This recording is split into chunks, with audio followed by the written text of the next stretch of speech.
All right, so I wanted to do just a quick video on if you're coming from guitar, electric, or acoustic, and you're trying to learn to play bass, or you want to learn to play bass, what some of the major differences are.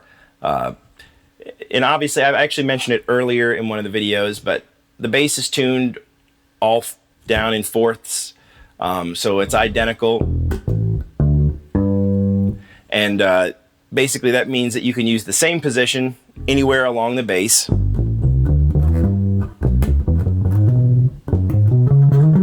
And you're going to get the same lick, obviously, in different keys or over different chords.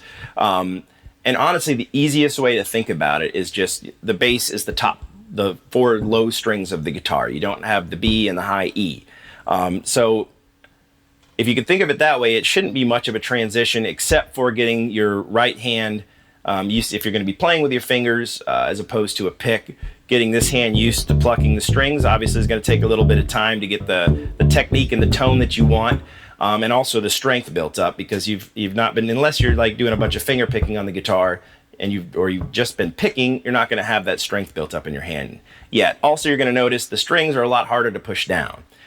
So you're going to want to try and make sure the action, meaning how far your strings are away from your fretboard, is close enough to where it's, if you have this much room in between your string and your fretboard, it's way too much, and you're already trying to push down a hard string. And so if you're having to push down even further, it's not good. So basically, make sure your action is low enough to where it's not hard to push down, but also you're not getting a bunch of buzzing up high. So the action on this is fine. No buzzing at all up there.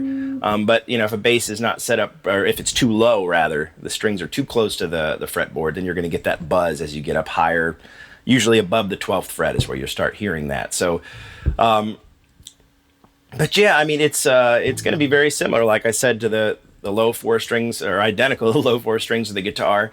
And, besides your hand getting used to it, etc., you also have to kind of change your mentality. You're playing one note most of the time, as opposed to strumming a chord or even playing a lead or whatever. But most, like 95% of the time, maybe even 99% of the time, you're playing one note on the bass at a time. However, that one note is usually the only thing in that range. There's not a piano, that's playing up high like the guitar, or a fiddle or a mandolin or anything at all.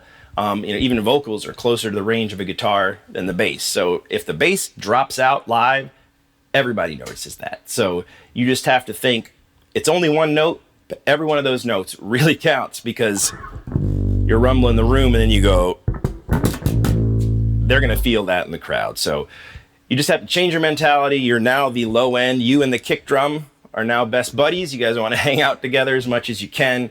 And, you're laying down the foundation as opposed to kind of, brightening the top end as the other instruments do. So that's the biggest difference. And yeah, let's move on.